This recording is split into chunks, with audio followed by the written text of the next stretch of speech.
Hi guys, സെല്ലുലോയിഡിലേക്ക് എല്ലാ മാന്യ പ്രേക്ഷകർക്കും സ്വാഗതം. ഇന്ന് സാധാരണ പോലെ ഒരു സ്റ്റുഡിയോ കൗച്ചിലല്ല സെല്ലുലോയിഡിൻ്റെ എപ്പിസോഡ്. എൻ്റെ ബിഹൈൻഡിൽ കണ്ടില്ലേ ഒരുക്കങ്ങളും കാര്യങ്ങളും ക്യാമറയും, ഒരു ലൊക്കേഷനിലാണ് ഞാനുള്ളത്. സൂര്യ ടി വിയുടെ ഹിറ്റ് സീരിയലായ പെയ്തൊഴിയാതെയുടെ ലൊക്കേഷനിലാണ് ഞാനുള്ളത്. ഇവിടുത്തെ നിങ്ങൾക്ക് ഏറ്റവും പരിചയമുള്ള ആർട്ടിസ്റ്റുകളെയും വിശേഷങ്ങളും ഒക്കെ ചോദിച്ചറിയാൻ നമുക്ക് let's begin. Come on.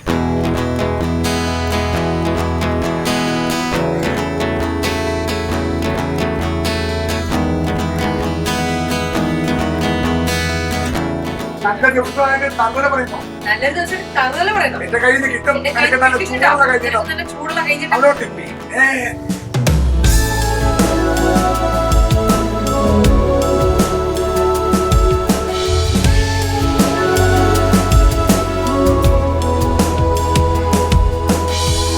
All right, Charu and Akash, welcome to Celluloid. Thank you. I am very happy കാരണം ഞാൻ ഇവിടെ വന്നു. ഒന്നാമത് നമ്മളെല്ലാവരും സീരിയൽ ഫാമിലിയാണ്. I love serials. എൻ്റെ ഇവിടെ കയറി വന്നപ്പോഴത്തേക്കും കുറച്ച് നാളായിട്ട് ഞാൻ മിസ് ചെയ്തിരിക്കുകയായിരുന്നു സെറ്റ്.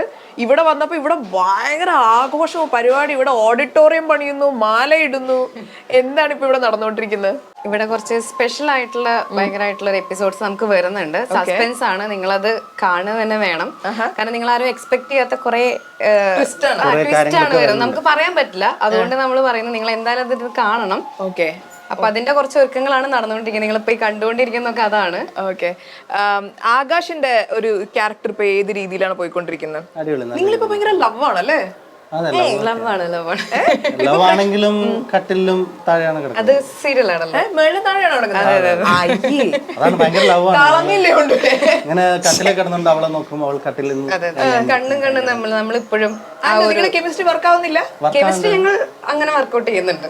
ആ രീതിക്ക് ഞങ്ങൾ വർക്ക്ഔട്ട് ചെയ്യുന്നുണ്ട്. നോക്കിയിട്ടുള്ള അത്ര മതി. പ്രേക്ഷകർക്ക് അത് തന്നെ കൂടുതലാണല്ലേ. ആകാശം അത് പോരാൻ തോന്നുന്നുണ്ട്. അങ്ങനെയൊന്നുമില്ല. സ്ക്രിപ്റ്റ് എന്ത് എഴുതുന്നോ നമുക്കതൊരു വിഷയമുള്ള കാര്യമല്ല. അജൂബ് ശരിക്കും പറഞ്ഞാൽ വില്ലൻ ക്യാരക്ടേഴ്സ് ഒക്കെ ചെയ്തിട്ടുള്ളതല്ലേ? ഇവിടെ കുറച്ച് ലവും കാര്യങ്ങളൊക്കെ വരുമ്പോ അതെങ്ങനെയുണ്ട്? അടിപൊളിയാണ്. എല്ലാം നല്ല രീതിയിൽ ഹാൻഡിൽ ചെയ്യാൻ പറ്റുന്നുണ്ട്.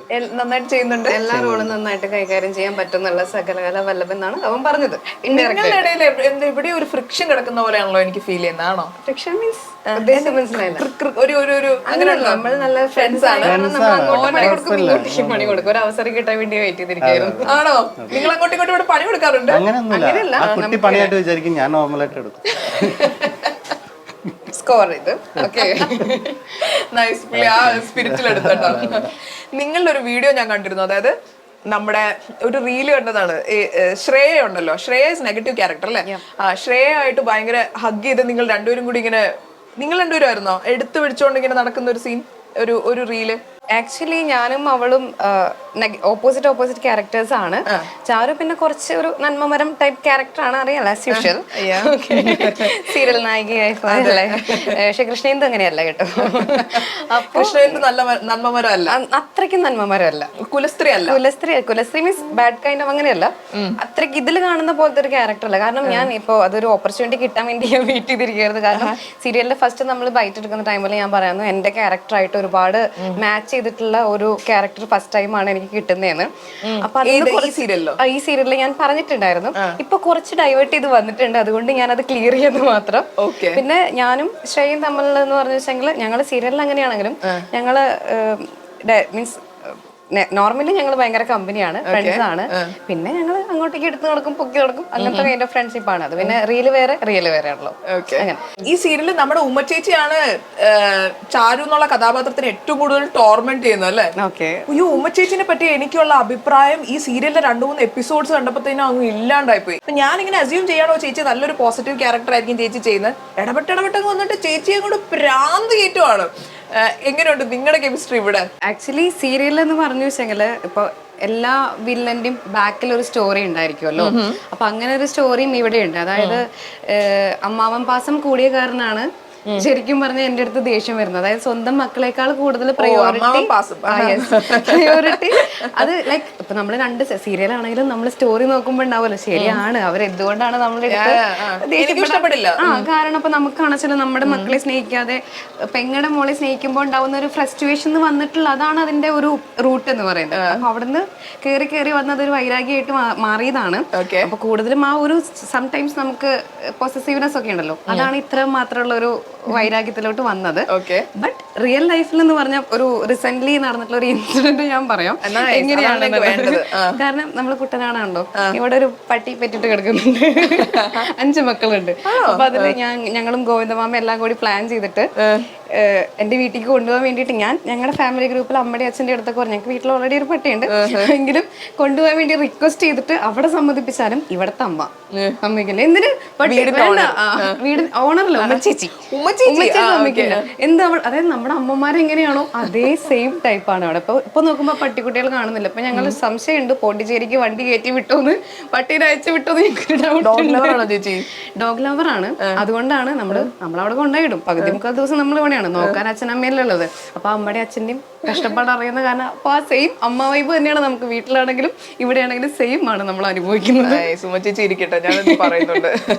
അപ്പൊ ഇല്ലത്തെ സകലകലാവല്ലഭൻ ആണെന്നാണല്ലോ ഞങ്ങൾ അറിഞ്ഞിരിക്കുന്നത്. എന്താണ് ആ കല പറഞ്ഞാലും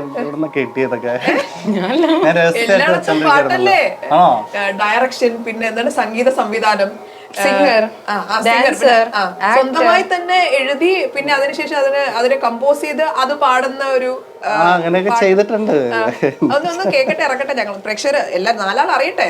അല്ല ഞാൻ തന്നെ മുമ്പ് എഴുതിയിട്ടുള്ള ഒരു പാട്ടാണ്, ഞാൻ തന്നെ മ്യൂസിക് ചെയ്തിട്ടുള്ള സോങ്. അത് 2ലെയും പാടാം. മൊഴികൊണ്ട് പറയാതെ മിഴികൊണ്ട് അറിയുന്ന ഉന്മാദമുകിലാണു പ്രണയം.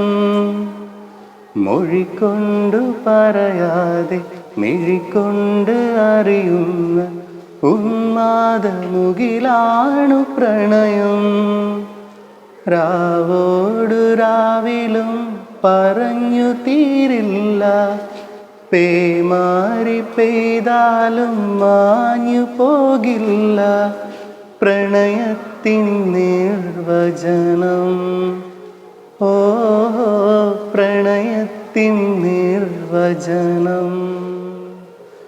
മൊഴികൊണ്ട് പറയാതെ മിഴിക്കൊണ്ട് അറിയുന്ന ഉന്മാദമുകിലാണു പ്രണയം. കൊറേ പ്രാവശ്യം നൈസ് പറഞ്ഞു. നിങ്ങളുടെ മൂവി അംബീഷൻസ്, ഇപ്പൊ നമ്മൾ മിനി സ്ക്രീനിലാണല്ലോ ചെയ്യണത്, മൂവി അംബീഷൻസിനെ പറ്റി പറഞ്ഞിട്ട് നമുക്ക് ഈ സെഷൻ അങ്ങ് വൈൻഡ് അപ്പ് ചെയ്യാം. മൂവി ചെയ്യാൻ ഭയങ്കര ഇഷ്ടമാണ്. അപ്പൊ ഞാൻ ആക്ച്വലി ഫീൽഡിൽ ഇല്ല വന്നത് തന്നെ ഒരു സ്ക്രിപ്റ്റ് എഴുതിക്കൊണ്ടാണ്. അപ്പൊ എന്റെ കയ്യിലൊരു കഥ, ഇതെങ്ങനെ സിനിമയാക്കണം, ആരൊക്കെയാണ്, എന്ത് ചെയ്യണം എന്ന് ഇങ്ങനെ നടന്ന സമയത്താണ് എനിക്ക് അഭിനയിക്കാനുള്ള ഒരു ചാൻസ് കിട്ടിയത്. ഭയങ്കര അംബീഷ്യസ് ആണെന്ന് കണ്ടു. ഒരു സ്ക്രിപ്റ്റ് ഇപ്പോഴും കയ്യിലുണ്ട്. അപ്പൊ ഉണ്ട്. ഞാൻ പിന്നെ സ്വന്തമായിട്ട് ഇതുപോലെ ഷോർട്ട് ഫിലിംസ് ഡയറക്റ്റ് ചെയ്യുന്ന, അല്ലെങ്കിൽ അത് ചെയ്യുന്നത്, എന്റെ ഒരു ചെറിയ കഥ ആൾക്കാർക്ക് അത് ഇഷ്ടപ്പെടുമോ, എന്റെ ഒരു ക്രിയേഷൻ ആൾക്കാർ അത് അക്സെപ്റ്റ് ചെയ്യുമോ എന്ന് അറിയാൻ വേണ്ടിയിട്ടാണ് ഞാൻ അങ്ങനെ പോലും ചെയ്തു തുടങ്ങിയത്. അപ്പൊ അത് അവര് നന്നായിട്ടുണ്ടെന്ന് കമന്റ്സിലൂടെ പറയുമ്പോൾ വീണ്ടും വീണ്ടും ചെയ്യാനുള്ള ഒരു നമുക്ക് ഭയങ്കര പ്രചോദനമാണ്. അപ്പൊ എന്തായാലും ചെയ്യും, ഉറപ്പായിട്ടും നമുക്ക് ഇനി സിനിമ ഒക്കെ ചെയ്യാം. ഓക്കെ, അപ്പൊ സിനിമയുടെ ബാക്ക്ഗ്രൗണ്ടിൽ വർക്ക് ചെയ്യാനാണ് അജൂബിന് ഇഷ്ടം? അല്ല, രണ്ടും അഭിനയമുണ്ട്. ചാരുവിന് ആക്ച്വലി ഞാൻ ഇങ്ങനത്തെ ഒരു ഫീൽഡിൽ എത്തുന്ന ഞാൻ വിചാരിച്ചില്ല. ഇപ്പൊ റീസെന്റ് എന്ന് പറഞ്ഞ ഒരു 4 months ബാക്ക് എന്റെ യൂട്യൂബ് ചാനലിൽ ഒരു കമന്റ് ഇങ്ങനെ കണ്ടായിരുന്നു. ആ സ്കൂളിലെ സ്പോർട്സിലൊക്കെ ഉണ്ടായിരുന്ന, ഐ മീൻ ഞാനൊരു അത്ലറ്റ് ആയിരുന്നു. അപ്പൊ നമ്മള് സെക്കൻഡ് പീരീഡ് ആകുമ്പോ നമ്മള് പ്രാക്ടീസിന് ഇറങ്ങും. അപ്പൊ ലൈക്ക് നമ്മൾ അത്ര ഒരു ബ്യൂട്ടി കോൺഷ്യസോ കാര്യങ്ങളോ സംഭവങ്ങളോ ഒന്നും അല്ലായിരുന്നു. അപ്പൊ അപ്പോഴാണ് ഞാൻ റിയലൈസ് ചെയ്യുന്നത്, okay once upon a time ഞാൻ എന്തായിരുന്നു എന്നുള്ളത്. മീൻസ് ഡാൻസും കാര്യങ്ങളും ഡ്രാമ സംഭവങ്ങളൊക്കെ ഉണ്ടായിരുന്നു. ബട്ട് ഇങ്ങനെ ഒരു ഫീൽഡ് നമ്മൾ ഒരിക്കലും എക്സ്പെക്ട് ചെയ്തില്ല. ലൈക്ക് നമ്മള് ടിക്ടോക്ക്, ഇൻസ്റ്റാഗ്രാം അങ്ങനെ ത്രൂ വന്നിട്ടുള്ള ഒരാൾ തന്നെയാണ്. അങ്ങനെയാണ് എത്തിയത്. ഞാൻ അങ്ങനെ എത്തിയിട്ടുള്ള ഒരാളാണ്. അപ്പോ എന്റെ ഒരു ഇതിലെന്ന് പറഞ്ഞു വെച്ചെങ്കിൽ എനിക്കൊരു അത്ലറ്റ് ആ ഒരു രീതിക്ക് പോകണം, അങ്ങനെ ഒരു ജോബ് ഓറിയന്റഡ് ആയിട്ട് പോകണം എന്നൊക്കെ വിചാരിച്ചിട്ടുണ്ടായിരുന്നേ. ബട്ട് നമ്മുടെ ഡെസ്റ്റിനി അല്ലെങ്കിൽ നമ്മളൊരു ഫെയ്റ്റ് എന്നൊക്കെ പറയുന്നത് ഇത് എന്നുള്ള രീതിക്ക് നമ്മൾ ഇങ്ങനെ എത്തിയതാണ്. അങ്ങനെ നമ്മളിവിടെ വന്നു. ഇപ്പൊ മിനി സ്ക്രീനിൽ ചെയ്തുകൊണ്ടിരിക്കുന്നു. ബിഗ് സ്ക്രീനിൽ ആക്ച്വലി നിങ്ങൾക്ക് അറിയാത്തൊരു സ്റ്റോറി ഉണ്ട്. ഞാനൊരു മൂവിയിൽ ആക്ട് ചെയ്തിട്ടുണ്ടായിരുന്നു. പ്രകാശം പറക്കട്ടെ എന്ന് പറഞ്ഞിട്ടുള്ള ഒരു മൂവിയിൽ, പ്രകാശം പറക്കട്ടെ ഷാദക്കാട് ഒരു മൂവിയിൽ ഞാനൊരു വേഷം ചെയ്തിട്ടുണ്ടായിരുന്നു. ബട്ട് അതൊരു കൊറോണ ടൈമും കാര്യങ്ങളൊക്കെ ആയിരുന്നു. കുറെ കാലം പെട്ടിയിലൊക്കെ വെച്ച് അങ്ങനെ ഇരുന്ന് അതിന് എന്തോ ഒരു ട്രിം ചെയ്ത് കളഞ്ഞപ്പോ നമ്മുടെ പോർഷൻസും കൂടി ഭയങ്കരമായിട്ട് ട്രിം ചെയ്ത് പോയി. ഭയങ്കരമായിട്ട് ഒരു മൊമെന്റ് ആയിരുന്നു അത്. ഭയങ്കര ഹേർട്ട്ഫുൾ ആയിട്ടുള്ള ഒരു ടൈം ഒക്കെ ആയിരുന്നു. പക്ഷെ നമുക്ക് എന്തെങ്കിലും പോകുന്നത് ബെറ്റർ എന്തെങ്കിലും കിട്ടാൻ വേണ്ടിയിട്ടായിരിക്കും. ആ സമയത്ത് ഭയങ്കര നെഗറ്റീവായിട്ട് ഇരിക്കുന്ന ടൈമിൽ, മെന്റലി ഭയങ്കര ഡൗൺ ആയിട്ടിരിക്കുന്ന ടൈമിൽ ആക്ച്വലി എനിക്ക് അപ്പോഴാണ് ദുൽഖർ സൽമാന്റെ കൂടെ ഒരു ആഡ് ചെയ്യാനുള്ള ഓപ്പർച്യൂണിറ്റി വന്നത്. സോ നമുക്ക് എന്തെങ്കിലും പോയി കഴിഞ്ഞാൽ അപ്പുറത്തൊരു ഓപ്പർച്യൂണിറ്റി വരും. സോ അതുകൊണ്ട് എനിക്ക് എന്ത് ഡൗൺഫോൾസ് ഉണ്ടായി കഴിഞ്ഞാലും ബെറ്റർ എനിക്ക് അപ്പുറത്ത് വരും എന്നുള്ള ഇതിലാണ് ഞാൻ ഇപ്പോഴും അങ്ങനെ മൂവ് ചെയ്യുന്നത്. നമ്മുടെ സമയം കഴിഞ്ഞിരിക്കുന്ന ഒരു അവസ്ഥയിലാണ് കുട്ടി ഈ കാര്യം ദുൽഖർ സൽമാൻ എന്നുള്ള പേര് പറയുന്നത്. ഓക്കെ, അപ്പൊ അതിനെപ്പറ്റി ചോദിക്കാതിരിക്കാൻ പറ്റത്തില്ല. എന്തായിരുന്നു എക്സ്പീരിയൻസ്? സംഭവിച്ചെങ്കില് ആ ഒരു മൂവിന്ന് കട്ട് ചെയ്ത് കളഞ്ഞു നമ്മളതിനെ. പകരം വേറെ ഒരു വെള്ളരിക്കപ്പട്ടണം എന്ന് പറഞ്ഞിട്ടുള്ള മൂവിയിലേക്ക് ആ ചേട്ടനും തന്നെ നമ്മൾ സജസ്റ്റ് ചെയ്തിട്ടുണ്ടായിരുന്നു. അപ്പൊ അത് എനിക്ക് ആക്ച്വലി ഒരു സെക്കൻഡ് ഹീറോ എന്നുള്ള രീതിക്ക് വിളിച്ചായിരുന്നു. അപ്പൊ എനിക്ക് എന്റെ വീട് തൃശ്ശൂർ ഭാഗത്തൊക്കെയാണ്, കുറച്ചുള്ളിലോട്ടൊക്കെയാണ്. ട്രാവലിംഗ് ഭയങ്കര ഇഷ്യൂസ് ആണ്. ആ കറക്റ്റ് ടൈമിൽ എത്താൻ, പിന്നെ നമ്മുടെ കൂടെ വരാൻ ആരും ഇല്ല, അങ്ങനെ കുറെ ഫേസസ് ഞാൻ കഴിഞ്ഞിട്ടാണ് വന്നിട്ടുള്ളത്. അപ്പൊ അതുകൊണ്ട് എനിക്ക് അന്ന് പോകാൻ പറ്റിയില്ല. ബട്ട് നമ്മൾ വീണ്ടും ചേട്ടാ എന്തെങ്കിലും സെക്കൻഡ് ഹീറോ എന്നുള്ളൊരു സംഭവം, മഞ്ജുവാര് അതേപോലെ ചേച്ചി, പിന്നെ ആരായിരുന്നു അതില്, സൗബിൻ ചേട്ടനൊക്കെ ആയിരുന്നു ഉണ്ടാവുന്നത്. സൗബിൻ ചേട്ടന്റെ ആഡല്ല, ഒരു മൂവി വന്നിട്ടുണ്ടായിരുന്നു. അപ്പൊ അങ്ങനെ നായികയുടെ ഫ്രണ്ടായിട്ട് നമ്മളെ വിളിച്ചു. അപ്പൊ നമ്മൾ നോക്കുമ്പോ നമ്മൾ നിൽക്കേണ്ട സ്ഥാനത്ത് വേറൊരു കൊച്ചൻ നിൽക്കുന്നത്. അപ്പൊ അവിടെ ഫ്രണ്ടായിട്ട് നമ്മൾ പോവാണ്. സോ നമ്മുടെ മാനസികാവസ്ഥ എല്ലാവർക്കും ഊഹിക്കാവുന്നതാണ്. നമ്മളൊരു സാധാരണ ആയിട്ടുള്ള ചിന്താഗതിയുള്ള ഒരാളാണ്. അപ്പൊ നമുക്ക് ഭയങ്കര ഹേർട്ടായിട്ട് നമ്മൾ കോട്ടയം CMS കോളേജ് ആയിരുന്നു നമ്മൾ ചെയ്തത്. നമുക്ക് ഇപ്പൊ ഒരു സച്ചി എന്ന് പറഞ്ഞ ക്യാരക്ടർ ചെമ്പനേപ്പോ എന്ന് പറഞ്ഞ സീരിയൽ ഒരു ആൾ ചെയ്യുന്നുണ്ട്. ആളുടെ കൂടെ തന്നെ നമ്മളൊരു ബ്രൈഡായിട്ടും നായികയുടെ ഫ്രണ്ടൊക്കെ ആയിട്ട് ഡയലോഗ്സ് ഒന്നുമില്ല, അങ്ങനെ കൂടെ നടക്കുന്ന ഒരു ക്യാരക്ടറായിട്ട് ചെറിയൊരു വേഷം ചെയ്തിട്ടുണ്ടായിരുന്നു.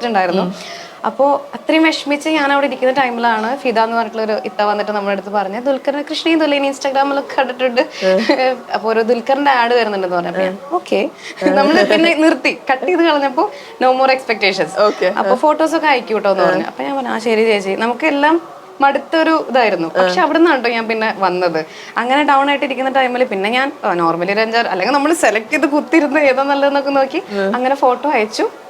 ഫോട്ടോ അയച്ചിട്ട് പിന്നെ ക്രൗൺ പ്ലാസയിലാണ് എന്നൊക്കെ പറഞ്ഞ് ഞാൻ പോയി. നമ്മുടെ ഒടിയന്റെ ഒക്കെ ഡയറക്ടർ ശ്രീകാന്ത് സാർ, ആ സാറായിരുന്നു ഡയറക്ടർ ഉണ്ടായിരുന്നു. അപ്പൊ ഞാൻ നോക്കിയപ്പോൾ നല്ല അടിപൊളി പിള്ളേരൊക്കെ ഇങ്ങനെ ഇരിക്കുക. അപ്പൊ ഇവരാണെങ്കിൽ നമ്മളെ കൊണ്ട് അഭിനയിപ്പിക്കുന്നൊന്നുമില്ല. പിന്നെ നമ്മൾ എന്റെ വീട് വടക്കാഞ്ചേരി എന്നൊക്കെ പറഞ്ഞപ്പോൾ അങ്ങനെ ആളായിട്ടൊക്കെ കണക്ട് ചെയ്ത് സംസാരിച്ചപ്പോൾ പിന്നെ ചേച്ചി വന്നിട്ട്, ബിക്കോസ് അവർ നമ്മളെ കൊണ്ട് ഓഡിഷൻ ചെയ്യിക്കുന്നതിനും കൂടുതൽ നമ്മളെ ബിഹേവിയർ, സംസാരം, ശൈലി അതൊക്കെയാണ് നോക്കിയിട്ടുണ്ടായിരുന്നത്. അത് കഴിഞ്ഞിട്ട് നിങ്ങൾ സെലക്ട് ആയി എന്നൊക്കെ പറഞ്ഞു. ഞാൻ വിശ്വസിച്ചില്ല. ഒരു സിനിമയുടെ ഷൂട്ടിട്ട് പോയി സ്റ്റാറ്റസ് ഇട്ടിട്ട് എല്ലാവരും ചോദിക്കുമ്പോൾ കട്ട് ചെയ്ത് കളഞ്ഞത് പറയാൻ പറ്റുന്ന ഒരു അവസ്ഥയുണ്ടല്ലോ. അതുകൊണ്ട് നമ്മളൊന്നും പുറത്ത് പറഞ്ഞൊന്നുമില്ല. അത് കഴിഞ്ഞ് ഷൂട്ടിന് പോയ സമയത്ത് കൊറോണ ടൈം ആയിരുന്നു.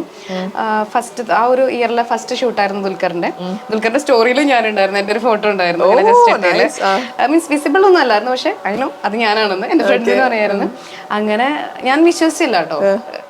അപ്പോഴും നമ്മൾ ഷോട്ട് കഴിയുന്ന വരെ വിശ്വസിച്ചില്ല. പിന്നെയാണ് ദുൽഖർ സൽമാൻ കേരളമെന്നൊക്കെ ഇറങ്ങി വരുന്നൊക്കെ ഡയറക്റ്റ് കാണുന്നത്. നമ്മൾ അത്രയും വലിയ സെലിബ്രിറ്റീനൊക്കെ കാണുമ്പോൾ ഒരു ഇത്. അങ്ങനെ അനിയത്തിയായിട്ട് ഒരു ആഡില് ഞാൻ അനിയത്തിയായിട്ട് അഭിനയിച്ചു. So happy. എനിക്കിപ്പോഴും പറയാനുള്ളത്, നമ്മൾ എല്ലാവരും ഡൗൺ ആയിട്ട് ഇരിക്കുകയാണെന്ന് വെച്ചെങ്കിലും നിങ്ങൾ വെയിറ്റ് ചെയ്യുക, നിങ്ങളുടെ ടൈം എന്തായാലും വരും. ഞാനൊരു പടത്തിൽ അഭിനയിച്ചിട്ടുണ്ട്, കട്ടപ്പനയിലെ ഋതിക് റോഷന്റെ അത് ചെറിയൊരു പൂവാലനായിട്ട്. ഞാനത് നേരത്തെ പറഞ്ഞ ആ ഒരു സ്ക്രിപ്റ്റ് എഴുതുന്ന സമയത്ത് എന്റെ ഒരു ഫോട്ടോ എങ്ങനെ കണ്ടിട്ട് അഭിനയിക്കുമെന്ന് ചോദിച്ചു. അപ്പൊ ഞാൻ പറഞ്ഞു സ്ക്രിപ്റ്റ് കൊണ്ട് സെറ്റിൽ പോയോ? ആക്ച്വലി ഒരു ഫോട്ടോ ഇങ്ങനെ ഒരു പടത്തിന്റെ ഇതിൽ ഒരു ടേക്ക് ഓഫ് എന്ന് പറഞ്ഞ സിനിമയിൽ അഭിനേതാക്കളെ ക്ഷണിക്കുന്നു എന്ന് പറഞ്ഞിട്ടൊരു ഇത് കണ്ടു, കാസ്റ്റിംഗ്. അപ്പൊ കാസ്റ്റിംഗിൽ ഞാൻ ഫോട്ടോ ജസ്റ്റ് അയച്ചു കൊടുത്തു. അവരുമായിട്ട് കണക്ട് ചെയ്യുമ്പോൾ എന്റെ കഥ എനിക്ക് കാണിക്കാമല്ലോ എന്ന് കരുതിയിട്ട്. അപ്പൊ അവരെന്നെ വിളിക്കുന്നത് കട്ടപ്പനയിലെ ഋതിക് റോഷൻ സിനിമയിലേതാണ്. അപ്പൊ ആ സെറ്റിൽ വരുമെന്ന് ചോദിച്ചു. അപ്പൊ ഞാൻ ഓർത്തുന്നത് എന്റെ കഥയുണ്ട്, അപ്പൊ അവരത് കേൾക്കുമായിരിക്കും. അപ്പൊ അവിടെ പോയി കഴിഞ്ഞപ്പോൾ ഞാൻ അസോസിയേറ്റിന്റെ അടുത്ത് പറഞ്ഞു, എൻ്റെ ഒരു കഥയുണ്ട്, ആ പുള്ളിയുടെ ആദ്യത്തെ പടാ, നാദശാഖയുടെ ആ ഇരിക്കുന്ന പയ്യന്മാരെ അവരെങ്ങനെയും ഒന്ന് ചെയ്തോട്ടെ, അത് കഴിഞ്ഞിട്ട് നമുക്കിത് പിന്നെ എപ്പോഴും ചെയ്യാം. ഞാൻ ഇത് നല്ല കഥ ചേട്ടാ, മനസ്സായിരിക്കും നിങ്ങൾക്ക്. എനിക്ക് നല്ല കഥയാണ്, പക്ഷെ എനിക്ക് അപ്പൊ അങ്ങനെ എന്നോട് ഒരു പൂവാലൻ റോളാണ് നീ ചെയ്യുമെന്ന് ചോദിച്ചു. ഞാൻ പറഞ്ഞു എനിക്ക് അഭിനയം ഒന്നും അറിയില്ല കേട്ടാ, ഞാൻ അങ്ങനെ ചെയ്തിട്ടൊന്നുമില്ല, കഥയുണ്ട്, എന്തെങ്കിലും സിനിമ ആക്കാൻ പറ്റുമല്ലോ എന്ന് എനിക്കറിയില്ല, അങ്ങനെ ഒന്നാണ്. അപ്പൊ എന്നോട് ഒരു പൂവാലൻ റോളാണ്.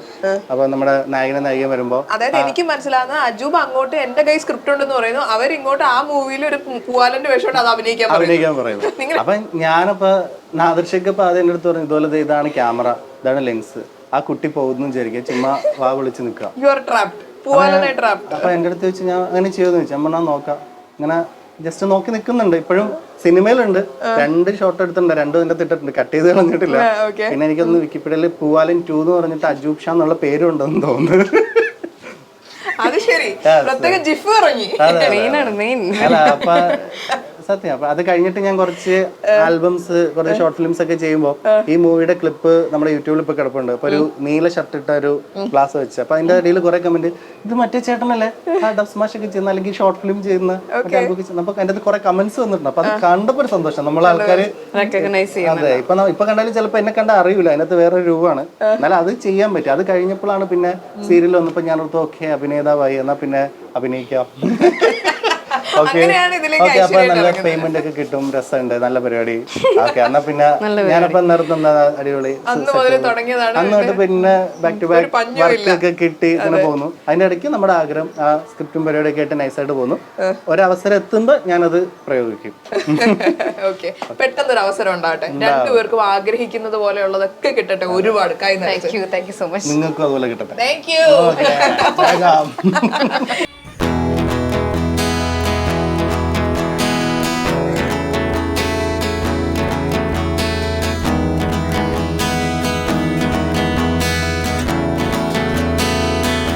പെയ്തൊഴിയാതെയുള്ള ലൊക്കേഷനിൽ നിന്നും ഉമ്മ ചേച്ചി, എന്തൊരു നാണം. Welcome to celluloid.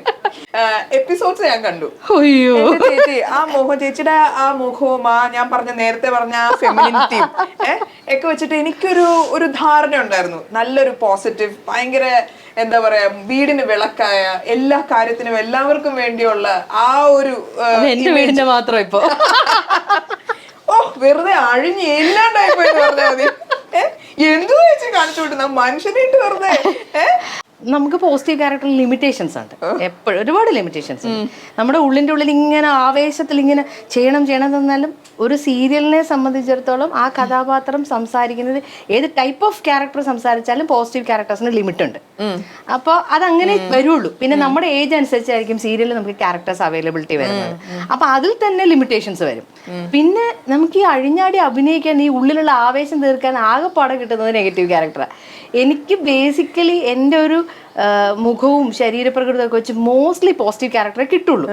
അപ്പൊ എൻ്റെ കൊളീഗ്സ്, പേര് പറയുന്നില്ല, എൻ്റെ ക്ലോസ് ആയിട്ടുള്ള ആൾക്കാരാണ്, അവരൊക്കെ പറയും എനിക്കൊരു 2-3 നെഗറ്റീവ് ക്യാരക്ടർ. ഞാൻ ഒരു പോസിറ്റീവ് സീരിയൽ ചെയ്തുകൊണ്ടിരിക്കുന്ന സമയത്ത് എനിക്കൊരു നല്ല നെഗറ്റീവ് ക്യാരക്ടർ കിട്ടി, അടിപൊളി ക്യാരക്ടറാണ്. അപ്പോൾ എൻ്റെ കൊളീഗ് എൻ്റെ അടുത്ത് പറഞ്ഞു, ഞാൻ റെസ്പെക്ട് ചെയ്യുന്ന ഒരാളാണ്, അപ്പോൾ എൻ്റെ അടുത്ത് പറഞ്ഞു, എടി നിനക്കതൊന്നും ചെയ്യാൻ പറ്റില്ല, ബിക്കോസ് നിനക്ക് പറ്റില്ല, നെഗറ്റീവ് അല്ലേ. ഞാൻ ആലോചിക്കും, ഈശ്വരൻ ഞാൻ വൃത്തിയോട് എനിക്ക് എന്നോട് തന്നെ ഇപ്പം എനിക്ക് കഴിവില്ലേ, ഇത് ചെയ്യാൻ പറ്റില്ലേ, ഇത് പണ്ടായത് എന്തിനും ഞാൻ പോവും എവിടെ നിന്നുള്ള മൈൻഡ് സെറ്റ് മനസ്സിൽ. നെഗറ്റീവ് ക്യാരക്ടേഴ്സ് വരുമ്പം ഇപ്പം ഭയങ്കര ലീഡായിട്ടുള്ള ഒരു ചാനലിൽ വരുമ്പോൾ മാത്രമാണ് എപ്പോഴും നെഗറ്റീവ് ക്യാരക്ടേഴ്സ് നമ്മൾ ആളുകളിലേക്ക് എത്തുക. ബാക്കിയുള്ള ചാനലുകളിലൊക്കെ ഞാൻ നെഗറ്റീവ് ക്യാരക്ടേഴ്സ് ചെയ്തിട്ടുണ്ട്, പക്ഷെ അത് എത്താത്തത് എന്താണെന്ന് വെച്ചാൽ പ്രൈം ചില ചാനൽസ് മാത്രമായിരിക്കും കൂടുതൽ ആളുകളിലേക്ക് എത്തുന്നത്. അപ്പോൾ അത് ഒരു പ്രശ്നമാണ്. അപ്പോൾ അങ്ങനെ ഇരിക്കുമ്പോൾ രാജീവ് സാറിൻ്റെ പ്രൊജക്റ്റാണ് ഇത്. എനിക്ക് ഞാൻ ഏറ്റവും റെസ്പെക്ട് ചെയ്യുന്ന ഒരാളായിരുന്നു. സാർ എനിക്കിങ്ങനെ പറഞ്ഞു, ഈ ക്യാരക്ടറിൻ്റെ മാനറിസം ഇങ്ങനെയാണ്, ഈ ക്യാരക്ടർ ഇങ്ങനെ നടക്കണം, ഇങ്ങനെ ചലിക്കണം, അവരുടെ കണ്ണുകൾ ഇങ്ങനെ ആയിരിക്കണം, അവരുടെ കൈ ഇങ്ങനെ ആയിരിക്കണം, അവരുടെ ഇരുത്തം ഇങ്ങനെ ആയിരിക്കണം, ഇങ്ങനെ എൻ്റെ മാനറിസങ്ങളെല്ലാം സാർ പറഞ്ഞു തന്നിട്ടുണ്ട്. ഇതാണ് എനിക്ക് വേണ്ടത്, ചെയ്യോ. ഫസ്റ്റ് ഷോട്ടിൽ ചെയ്ത് കഴിഞ്ഞാൽ സാർ ഓക്കെയാണ്, ഇത് തന്നെ പിടിച്ചാൽ മതി എന്ന് പറഞ്ഞു. പിന്നെ അത് ഇങ്ങോട്ട് ഞാൻ എവിടെയും താഴെ ഇറക്കി വെച്ചിട്ടില്ല, ഇത് സാറ് തന്നതാണ് എനിക്ക്.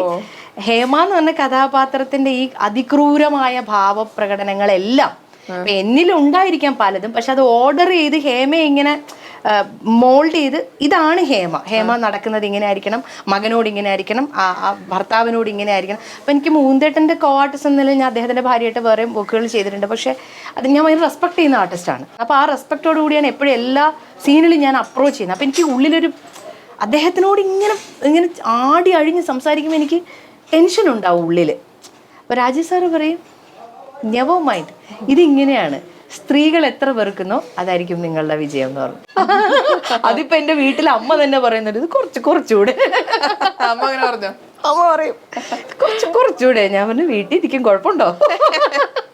നൈസ്.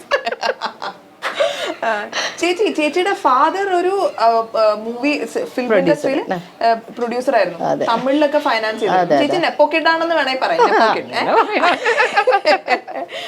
അതുപോലെ തന്നെ സിനിമയും സീരിയലിലും രണ്ടിലും ചേച്ചിക്ക് കോൺസെൻട്രേറ്റ് ചെയ്ത് വർക്ക് ചെയ്യാനായിട്ടൊക്കെ പറ്റിയിട്ടുണ്ട്. ഭാഗ്യം. അതെ. എന്തെങ്കിലും ഒരുക്കങ്ങൾ ഇപ്പൊ ഈ പറയുന്നത് പോലെ ചേച്ചി പ്രത്യേകം എടുക്കാറുണ്ട്? കാരണം നമ്മൾ സീരിയലിൽ അഭിനയിക്കുമ്പോഴത്തേക്കും കുറച്ച് മിനി സ്ക്രീനിന് വേണ്ടി കുറച്ച് കയറ്റിയിടണം എന്നൊരു ധാരണ അതുണ്ട്. അത് ഇല്ല എന്ന് പറയാൻ പറ്റില്ല. എന്തുകൊണ്ടാണ് സിനിമയിൽ ചെയ്യുമ്പോൾ മുൻധാരണയോടുകൂടി ചില സംവിധായകര് സീരിയൽ അഭിനയിക്കുന്ന ആർട്ടിസ്റ്റുകളെ പബ്ലിക്കലി മൈക്കിലൂടെ ഇൻസൾട്ട് ചെയ്യുന്നത് ഞാൻ കണ്ടിട്ടുണ്ട്. എനിക്കങ്ങനെ ഉണ്ടായിട്ടില്ല. അതായത് ആ സീരിയലിൽ ഇത് വേണ്ട, അത് ഭയങ്കര മോശം ധാരണയാണ്. സീരിയൽ അഭിനയിക്കുന്നവരുടെ ഒരു പ്ലസ്, ടെക്നീഷ്യൻസ് ആണെങ്കിലും ആർട്ടിസ്റ്റുകളാണെങ്കിലും മീറ്ററുകളുണ്ട് നമുക്ക്. സീരിയലിൽ അഭിനയിക്കുന്നതിന് സീരിയൽ ഓഡിയൻസ് എന്ന് പറയുന്നത് ഇപ്പോഴത്തെ യങ്സ്റ്റേഴ്സ് താഴെ സോഷ്യൽ മീഡിയയിൽ എഴുതി വിടുന്ന 5-6 തെറിയല്ല. അതായത് ഒരു ഏജ് ഗ്രൂപ്പിനുള്ളതാണ് സീരിയൽ. അവര് വിശ്രമിക്കുമ്പോൾ കാണുന്ന കഥകൾ. അവര് ജീവിച്ചിരുന്നത് ഈ സോഷ്യൽ മീഡിയയിലല്ല, ഇന്നത്തെ വെബ് സീരീസിലോ ഇന്നത്തെ OTT പ്ലാറ്റ്ഫോമിലോ അല്ല ജീവിച്ചു വളർന്നത്.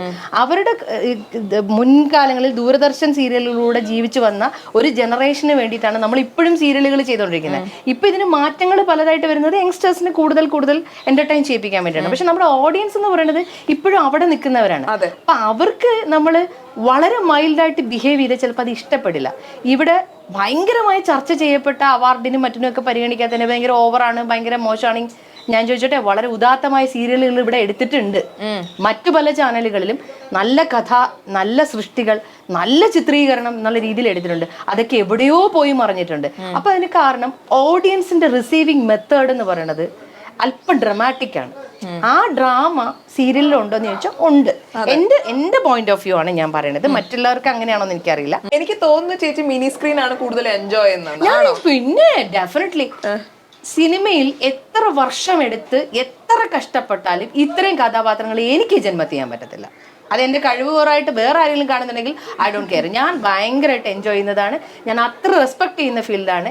ഞാൻ നിന്ന ഇൻഡസ്ട്രിയെ ഒരാൾ കുറ്റം പറയാൻ ഞാൻ നല്ല രീതിക്ക് നല്ല മറുപടിയും കൊടുക്കാറുണ്ട്. നമ്മുടെ മെഗാസ്റ്റാർ, അതായത് മോഹൻലാൽ, മമ്മൂട്ടി, സുരേഷ് ഗോപി ആണെങ്കിലും ഇവരുടെയൊക്കെ ഒന്നിച്ച് വർക്ക് ചെയ്യാനുള്ള മമ്മൂക്കയുടെ കൂടെ കിട്ടിയിട്ടില്ല. അതെന്റെ വലിയ മോഹമാണ്. മമ്മൂക്കയുടെ കൂടെ ഇതുവരെ വർക്ക് ചെയ്യാനുള്ള സ്റ്റേജ് ഒന്നും ഇല്ല. അഭിനയിക്കാനുള്ള ഒരു പ്ലാറ്റ്ഫോം എനിക്ക് കിട്ടില്ല. അതെന്റെ വലിയ ഡ്രീമാണ്. പക്ഷെ ഞാൻ ഏറ്റവും നല്ലൊരു കഥാപാത്രമായിട്ട് ഒരിക്കൽ വരും. ഓക്കെ. ഈ സീരിയലില് മക്കളുമായിട്ടുള്ള ഒരു റാപ്പും ഉണ്ട്. അവിടെ എന്ന് പറഞ്ഞു കഴിഞ്ഞാൽ ഇച്ചിരി ഫ്രിക്ഷൻ ആണ്. ഒരു അമ്മയുടെ ഇതേ അല്ല മൊത്തത്തില്. എങ്ങനെയാണ് അല്ലാതെയുള്ള നിങ്ങളുടെ സെറ്റിലുള്ള ഒരു ബിഹേവിയർ? അല്ല, അതെന്താ വെച്ചാ ഞാൻ മാത്രമാണ് ഇവിടെ ഇത്തിരി അമ്മ ലെവലിൽ നിൽക്കുന്നത്. അമ്മ ലെവൽ, ബാക്കിയുള്ള കുഞ്ഞു പിള്ളേരല്ലേ. അപ്പൊ ഇവര് പേഴ്സണലി എന്ത് ചെയ്താലും ഞാൻ വഴക്ക് പറയും. അവരെന്നെ ആ രീതിയിൽ ചേച്ചിയായിട്ടും അമ്മയായിട്ടും ഒക്കെ ഒരു മനസ്സിലൊരു സ്ഥാനം തരുന്നോണ്ടാണേ. അല്ലെങ്കിൽ നമ്മൾ അവരുടെ അടുത്ത് പറഞ്ഞ ഇപ്പോഴത്തെ ജനറേഷൻ്റെ അടുത്ത് പറഞ്ഞു കഴിഞ്ഞാൽ 5 വയസ്സിൻ്റെ അടുത്ത് പറഞ്ഞാൽ എന്താ നിങ്ങൾക്ക് കുഴപ്പമൊന്നും തിരിച്ചു വയ്ക്കൂ. പക്ഷെ ഇവിടുത്തെ കുട്ടികളും അങ്ങനെ ഒരു നല്ല മനസ്സുള്ള മക്കളായതുകൊണ്ട് നമ്മൾ എന്തെങ്കിലും പറഞ്ഞാൽ അവരത് അഡ്മിറ്റ് ചെയ്യും. ഞാൻ ഇവരെന്തെങ്കിലുമൊക്കെ കുർത്തകേട് കാണിച്ചാൽ ഞാൻ വഴക്കൊക്കെ പറയും. എനിവേസ് ചേച്ചി, താങ്ക് യു സോ മച്ച്. ഇതിനിടയിൽ ഷൂട്ടിനിടയിൽ തിരക്കിട്ട് ഇന്നലെ രാത്രി ഉറങ്ങിയിട്ടില്ല അറിയാം. അവിടെ നിന്ന് വലിച്ചോണ്ടാണ് ക്യാമറയുടെ മുമ്പിൽ നിന്ന് വന്ന് ഇവിടുത്തെ ക്യാമറയുടെ ഫ്രണ്ടിൽ കൊണ്ടുവന്നിരുത്തിയത്. ഇനി തിരിച്ച് ആ ക്യാമറയുടെ ഫ്രണ്ടിലേക്ക് പോകണം. പക്ഷെ ഷെയർ ചെയ്ത മൊമെന്റിന് thank you so much. Thank you so much.